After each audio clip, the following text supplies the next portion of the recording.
আসসালামু আলাইকুম ওয়া রাহমাতুল্লাহি ওয়া বারাকাতুহু।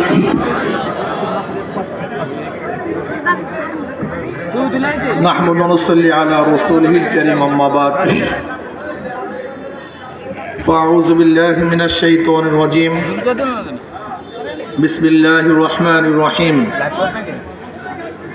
ওয়া তিলকাল আইয়ামু নুদাবিলুহা বাইনান নাস। সাদাকাল্লাহুল আলিয়্যুল আযীম। সবাই পড়ি সাল্লাল্লাহু আলাইহি ওয়াসাল্লাম। ইসলামী আন্দোলন বাংলাদেশ রায়পুর থানা পত্রিমঞ্চ শাখা কর্তৃক আয়োজিত আজকে গণসমাবেশের সম্মানিত সভাপতি শ্রদ্ধাভাজন ওলামায়ে কেরাম, আপনাদের এলাকার সূর্য সন্তান জনাব বদরুল আলম সাহেব সহ